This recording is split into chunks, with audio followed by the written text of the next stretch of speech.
नमस्कार मित्रों, आज हम हिंदी साहित्य के प्रसिद्ध उपन्यासकार श्रीलाल शुक्ल के बारे में जानकारी लेंगे।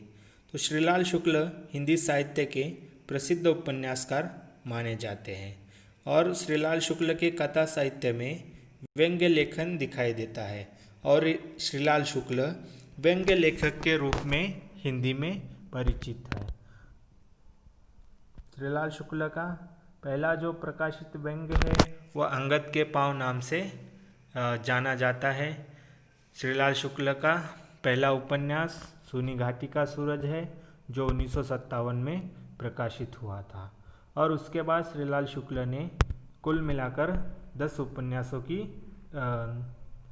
उपन्यासों का सर्जन किया है, जिसमें उनका सबसे प्रसिद्ध उपन्यास राग दरबारी है और राग दरबारी उपन्यास के लिए उन्हें साहित्य अकादमी पुरस्कार से सम्मानित किया गया है।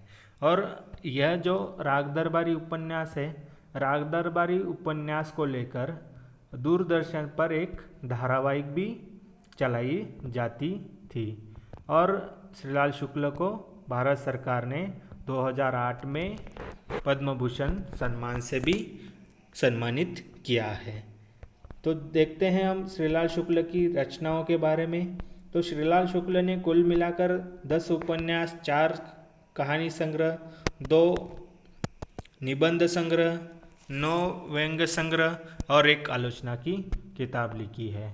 और उनका पहला उपन्यास सूनी घाटी का सूरज है और फिर उसके बाद उनका सबसे प्रसिद्ध उपन्यास राग दरबारी जो 1968 में प्रकाशित है और राग दरबारी उपन्यास 15 भारतीय भाषाओं के अलावा अंग्रेजी में भी अनुवादित हो चुका है।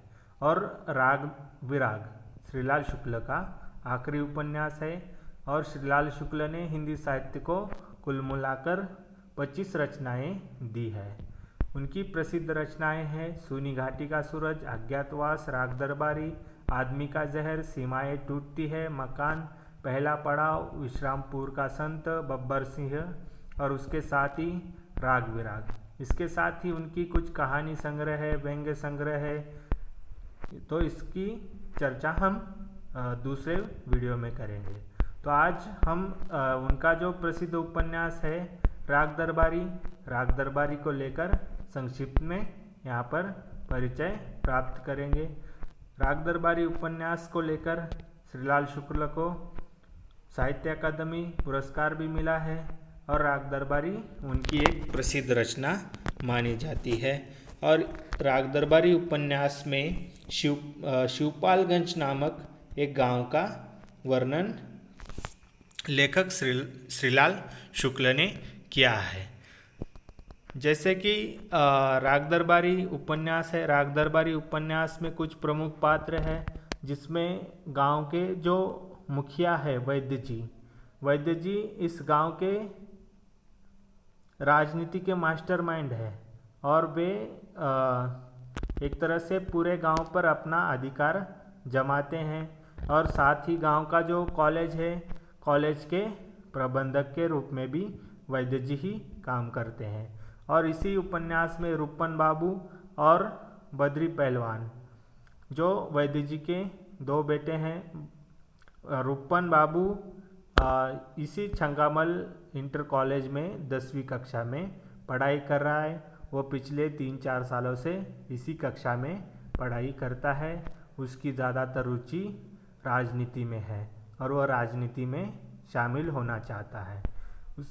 साथ ही इसमें जो प्रमुख पात्र के रूप में आता है रंगनाथ इतिहास में एमए किया है और अपने मामा के गांव शिवपालगंज वह कुछ दिनों के लिए रहने के लिए गया है। और इसी बीच वह रंगनाथ उस गांव में रहकर एक तरह से उस गांव की जो परिस्थिति है उसको देखकर वह ऊब जाता है और वह 5-6 महीने वहाँ पे रहने के उपरांत वह अपने शहर लौट आता है। और फिर इसी उपन्यास में छोटा पहलवान करके एक पात्र है जो बद्री पहलवान का चेले के रूप में काम करता है। फिर इसी उपन्यास के अंतर्गत छंगामल इंटर कॉलेज है, उसके प्राचार्य प्रिंसिपल साहब इस रूप में हमें दिखाई देते हैं, जो एक तरह से वैद्य जी के कहने पे चलने वाले व्यक्ति है। हम देखते हैं कि इसमें खलनायक या स्थानीय गुंडा के रूप में जोगनाथ का परिचय हमें दिखाई देता है। जो जोगनाथ यहाँ पर एक तरह से गांव में गुंडागर्दी करता हुआ दिखाई दिया है।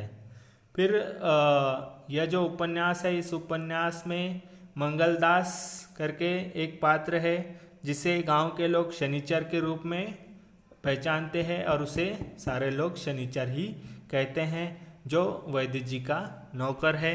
और वैद्य जी की जो राजनीतिक गतिविधि है वह एक तरह से उसी राजनीतिक गतिविधि में उनका एक तरह से उनकी मदद करता है और उनके साथ ही रहता है।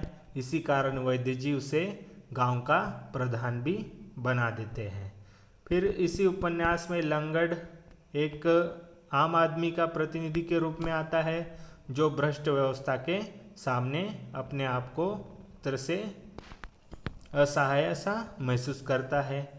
फिर हम देखते हैं कि यह जो उपन्यास है, एक तरह से इस उपन्यास में बहुत ही महत्वपूर्ण घटनाओं को लेकर लिखा गया यह उपन्यास है। इसमें हमारे देश की राजनीतिक, धार्मिक, सामाजिक, शैक्षणिक आदि परिस्थितियों पर एक तरह से श्रीलाल शुक्ल ने व्यंग्य किया हुआ हमें दिखाई देता है। तो ठीक है मित्रों, इस उपन्यास को लेकर बहुत सारी घटनाएं हैं। इस उपन्यास में कुल मिलाकर 35 चैप्टर हैं, तो उसका जो विश्लेषण है हम नेक्स्ट वीडियो में देखेंगे। धन्यवाद।